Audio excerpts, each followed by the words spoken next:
আপনাদের সবাইকে স্বাগত জানাচ্ছি 15 মিনিটস অডিও বুক চ্যানেলের পক্ষ থেকে আমাদের আজকের পরিবেশনায়। আজ আপনাদের জন্য থাকছে বিভূতিভূষণ বন্দ্যোপাধ্যায় রচিত একটি ছোট গল্প। গল্পটির মূল পটভূমি হল এটি একটি উদার মানবিক সম্পর্কের গল্প। মানুষের স্নেহ, মমতা, প্রীতির যে বাঁধন তা ধন সম্পদে নয়, হৃদয়ের নিবিড় আন্তরিকতার স্পর্শেই গড়ে ওঠে। ধনী দরিদ্রের শ্রেণীবিভাগ ও বৈষম্য, বিভিন্ন ধর্মের মানুষের মধ্যে যে দূরত্ব সংস্কার ও গোড়ামির ফলে গড়ে ওঠে তাও ঘুচে যেতে পারে নিবিড় স্নেহ, উদার হৃদয়ের আন্তরিকতা ও মানবীয় দৃষ্টির ফলে। দারিদ্র্যপীড়িত গ্রামের মানুষের সহজ সরল জীবনধারার প্রতিফলনও এই গল্পের উপজীব্য বিষয়। এই গল্পে লেখক দুটি ভিন্ন ধর্ম, বর্ণ ও আর্থিক অবস্থানে বেড়ে ওঠা চরিত্রের মধ্যে সংকীর্ণতা ও সংস্কারমুক্ত মনোভঙ্গির প্রকাশ ঘটিয়েছেন। গ্রামীণ লোকায়ত প্রান্তিক জীবনধারা শাস্ত্রীয় কঠোরতা থেকে যে অনেকটা মুক্ত, সে সত্য এ গল্পে উন্মোচিত হয়েছে। বিভূতিভূষণ বন্দ্যোপাধ্যায় 1894 সালের 12 সেপ্টেম্বর পশ্চিমবঙ্গের 24 পরগনা জেলার মুরারিপুর গ্রামে মামাবাড়িতে জন্মগ্রহণ করেন। তার পিতৃনিবাস একই জেলার ব্যারাকপুর গ্রামে। বিভূতিভূষণের বাল্য ও কৈশোরকাল কাটে অত্যন্ত দারিদ্র্যে, কিন্তু তিনি ছিলেন অত্যন্ত মেধাবী ছাত্র। 1914 সালে ম্যাট্রিক ও 1916 সালে আইএ উভয় পরীক্ষায় প্রথম বিভাগে এবং 1918 সালে ডিস্টিংশন সহ বিএ পাশ করেন। তিনি দীর্ঘদিন স্কুলে শিক্ষকতা করেছেন এবং এর পাশাপাশি শহর থেকে দূরে অবস্থান করে নিরবিচ্ছিন্ন সাহিত্য সাধনা করেছেন। বাংলার প্রকৃতি ও মানুষের জীবনকে তিনি তার অসাধারণ শিল্প সুষমাময় ভাষায় সাহজিক সারল্যে প্রকাশ করেছেন। মানুষকে তিনি দেখেছেন গভীর মমত্ববোধ ও নিবিড় ভালোবাসা দিয়ে। তার গদ্য কাব্যময় ও চিত্রাত্মক বর্ণনায় সমৃদ্ধ। বিভূতিভূষণের কালজয়ী যুগল উপন্যাস, পথের পাঁচালী, অপরাজিতা। তার অন্যান্য উল্লেখযোগ্য গ্রন্থের মধ্যে রয়েছে উপন্যাস দৃষ্টিপ্রদীপ, আরণ্যক, দেবযান ও ইছামতি। আর গল্পগ্রন্থগুলো হল মেঘমল্লার, মৌরিফুল, যাত্রাবদল ও কিন্নর দল। বিভূতিভূষণ বন্দ্যোপাধ্যায় 1950 সালের 1 সেপ্টেম্বর ঘাটশিলায় মৃত্যুবরণ করেন। এই ছিল মোটামুটি সংক্ষিপ্ত লেখক পরিচিতি। এখন চলে যাচ্ছি আমাদের আজকের মূল পরিবেশনায়। বিভূতিভূষণ বন্দ্যোপাধ্যায় রচিত ছোট গল্প আহ্বান। দেশের ঘরবাড়ি নেই অনেক দিন থেকেই। পৈতৃক বাড়ি যা ছিল ভেঙে চুরে ভিটিতে জঙ্গল গজিয়েছে। এ অবস্থায় একদিন গিয়েছি দেশে কিসের একটা ছুটিতে। গ্রামের চক্কতি মশাই, আমার বাবার পুরাতন বন্ধু, আমাকে দেখে খুব খুশি হলেন। বললেন, কতকাল পরে বাবা মনে পড়ল দেশের কথা। প্রণাম করে পায়ে ধুলা নিলাম। বললেন, এসো এসো, বেঁচে থাকো, দীর্ঘজীবী হও। বাড়িঘর করবে না? আগে সামনে মাইনে পাই।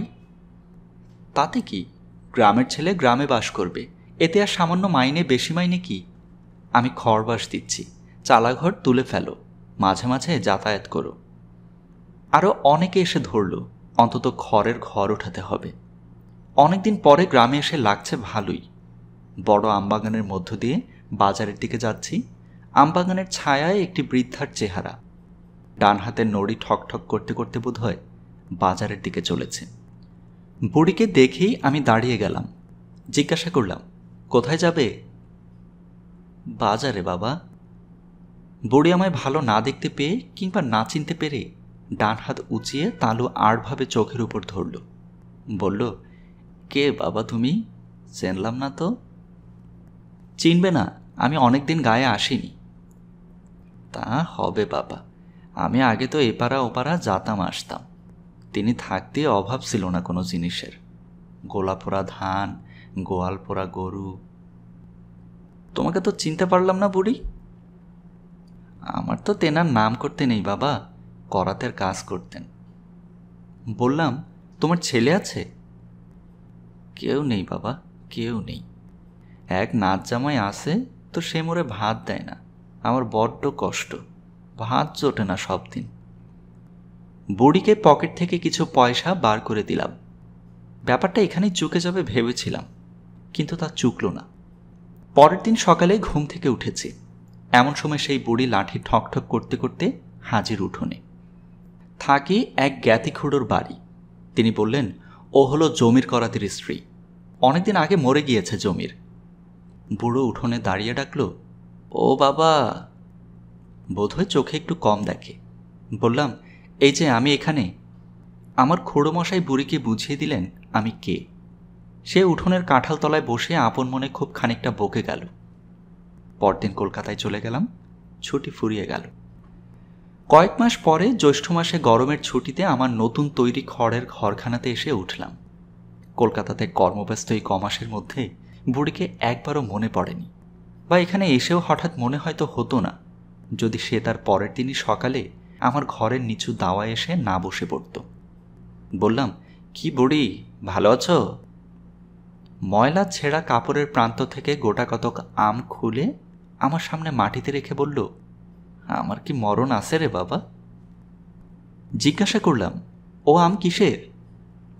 দন্তহীন মুখে একটু হাসবার চেষ্টা করে বললে, ও গোপাল আমার, তোর জন্যই নিয়ে আলাম। গাছের আম বেশ কড়া মিষ্টি, খেয়ে দেখ এখন। বড় ভালো লাগলো। গ্রামে অনেকদিন থেকে আপনার জন কেউ নেই। একটা ঘনিষ্ঠ আদরের সম্বোধন করার লোকের দেখা পাইনি বাল্যকালে মা পিসিমা মারা যাওয়ার পর থেকে। বুড়ি বললে, খাও কোথায়? হ্যাঁ বাবা? খুড়োমশাইয়ের বাড়ি। বেশ যত্ন করে তো ওনারা? তা করে। দুধ পাচ্ছ ভালো? ঘটি গোয়ালিনী দেয়, মন্দ না। ও বাবা, ওর দুধ? অর্ধেক জল, দুধ খেতে পাচ্ছ না ভালো, সে বুঝেছি। পরদিন সকাল হয়েছে সবে, বুড়ি দেখি উঠোনে এসে ডাকছে, অগোপাল। বিছানা ছেড়ে উঠে বললাম, আরে এত সকালে কি মনে করে, হাতে কি? বৃদ্ধা হাতের নড়ি আমার দাওয়ার গায়ে ঠেস দিয়ে রেখে বলল, এক ঘটি দুধ আনলাম তোর জন্যে। সে কি, দুধ পেলে কোথায় এত সকালে? আমায় মা বলে ডাকে ওই হাজরা বেটার বউ, তারও কেউ নেই। মোর সালাঘরের পাশে ওর সালাঘর, ওরা কাল রাত্রিরে বলে রেখে দিয়েছিলাম, বলি বউ আমার দুধ খেতে পাই না। তাই আজ ভোরে উঠে দেখি আমারে ডাকছে, মা ওঠো, তোমার গোপালের জন্যে দুধ নিয়ে যাও। আচ্ছা কেন বলো তো তোমার এসব? এরকম আর কখনো এনো না। কত পয়সা দাম দিতে হবে বলো, কতটা দুধ? বুড়ি একটু ঘাবড়ে গেল, ভয়ে ভয়ে বলল, কেন বাবা, পয়সা কেন? পয়সা না তো দুধ পাবে কোথায়? ওই যে বললাম না বাবা, আমার মেয়ের বাড়ি থেকে। তা হোক, তুমি পয়সা নিয়ে যাও, সেও তো গরিব লোক। বুড়ি পয়সা নিয়ে চলে গেল বটে, কিন্তু সে যে দমে গিয়েছে তার কথাবার্তার ধরনে বেশ বুঝতে পারলাম। মনে একটু কষ্ট হলো বুড়ি চলে গেলে। পয়সা দিতে যাওয়া ঠিক হয়েছে কি? বুড়ির কীরকম হয়তো মন পড়ে গিয়েছে আমার উপর। স্নেহের দান এমন করা ঠিক হয়নি। বুড়ি কিন্তু এ অবহেলা গায়ে মাখল না আদৌ। প্রতিদিন সকাল হতে না হতেই সে এসে জুটবে, অগোপাল এই দুটি কচি শশার জালি মোর গাছের, এই নাও, নুন দিয়ে খাও দেখিন মোর সামনে। বুড়ি, তোমার চলে কি সে? ওই যারে মেয়ে বলি ও বড্ড ভালো, লোকের ধান বানে, তাই সাল পাই, আমায় দুটো না দিয়ে খায় না। একা থাকো? তা একদিন মোর ঘরখানা না হয় দেখতে গেলে। অমর গোপাল, আমি নতুন খাজুর পাতার সেটাই বুনে রেখে দিয়েছিলাম তোমার বসতি দেবার জন্যে। সেবার বুড়ির বাড়িতে আমার যাওয়া ঘটে উঠল না। নানা দিকে ব্যস্ত থাকি। অনেকদিন পরে গ্রামে এসেছি তো। যে কদিন গ্রামে থাকি বুড়ি রোজ সকালে আসতে ভুলবে না, কিন্তু না, কিছু না কিছু আনবেই। কখনো পাকা আম, কখনো পাতিলেবু, কখনো বা এক ছড়া কাঁচকলা কি এক ফালি কুমড়ো। পুনরায় গ্রামে এলাম 5-6 মাস পরে। আশ্বিন মাসের শেষে। কয়েকদিন পরে ঘরে বসে আছি, বাইরের উঠোনে দাঁড়িয়ে কে যেন জিজ্ঞাসা করলে, বাবু ঘরে আছেন গো? বাইরে এসে দেখি গত জ্যৈষ্ঠ মাসে যাকে বুড়ির সঙ্গে দেখেছিলাম সেই মধ্যবয়সী স্ত্রী লোকটি। আমায় দেখে সলজ্জভাবে মাথার কাপড়টা আর একটু টেনে দেবার চেষ্টা করে সে বললে, বাবু কবে এসেছেন? দিন 5-6 হলো। কেন? আমার সেই মা পেটিয়ে দিলে, বলে দেখে এসো গিয়ে। কে? ওই সেই বুড়ি, এখানে যিনি আসতো তেনার বড্ড অসুখ, এবার বোধহয় বাঁচবে না। গোপাল কবে আসবে, গোপাল কবে আসবে, অস্থির। আমার রোজ শুধায়। একবার দেখে আসুন গিয়ে, বড্ড খুশি হবে তাহলে। বিকেলের দিকে বেড়াতে যাবার পথে দেখলাম বুড়িকে। বুড়ি শুয়ে আছে একটা মাদুরের উপর, মাথায় মলিন বালিশ। আমি গিয়ে কাছে দাঁড়াতেই বুড়ি চোখ মেলে আমার দিকে চাইল। পরে আমাকে চিনে ধর্মর করে বিছানা ছেড়ে উঠবার চেষ্টা করতে আমি বললাম, উঠো না, ও কি? বুড়ি আহ্লাদে আটখানা হয়ে বলল, ভালো আছো অমর গোপাল? বসতে দে গোপালকে, বসতে দে। বসবার দরকার নেই, থাক। গোপালের ওই খাজুরের শটখানা পেতে দে। পরে ঠিক যেন আপনার মা কি পিসিমার মতো অনুযোগের সুরে বলতে লাগলো, তোর জন্য খাজুরের চাটাইখানা কদিন আগে বুনে রেখেলাম, ওখানা পুরনো হয়ে ভেঙে যাচ্ছে, তুই একদিনও এলি না গোপাল। অসুখ হয়েছে তাও দেখতে এলি না। বুড়ির দুচোখ বেয়ে জল বেয়ে পড়ছে গড়িয়ে। আমায় বলল, গোপাল, যদি মরি আমার কাফনের কাপড় তুই কিনে দিস। আসবার সময় বুড়ির পাতানো মেয়েটির হাতে কিছু দিয়ে এলাম পথ্য ও ফলের জন্য। হয়তো আর বেশি দিন বাঁচবে না, এই অসুখ থেকে উঠবে না। বুড়ি কিন্তু সে যাত্রা সেরে উঠল। বছরখানেক আর গ্রামে যায়নি, বোধহয় 1.5 বছরও হতে পারে। একবার শরতের ছুটির পর তখনও 2 দিন ছুটি হাতে আছে। গ্রামেই গেলাম এই 2 দিন কাটাতে। গ্রামে ঢুকতেই প্রথমে দেখা পরশু সর্দারের বউ দিগম্বরীর সঙ্গে। দিগম্বরী অবাক হয়ে বলে, ওমা, আজই তুমি এলে? সে বুড়ি যে কাল রাতে মারা গিয়েছে, তোমার নাম করলো বড্ড। ও সেই পাতানো মেয়ে আজ সকালে বলছিল। আমি এসেছি শুনে বুড়ির নাচ জামাই দেখা করতে এলো। আমার মনে পড়ল বুড়ি বলেছিল সেই একদিন, আমি মরে গেলে তুই কাফনের কাপড় কিনে দিস বাবা। ওর স্নেহাতুর আত্মা বহু দূর থেকে আমায় আহ্বান করে এনেছে। আমার মন হয়তো ওর ডাক এবার আর তাচ্ছিল্য করতে পারেনি।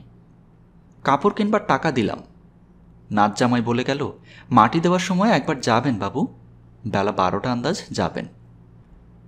শরতের কটুতিক্ত গন্ধ ওঠা বনঝোপ ও মাকাল্লতা দোলানো একটা প্রাচীন তিত্তিরাজ গাছের তলায় বৃদ্ধাকে কবর দেওয়া হয়েছে।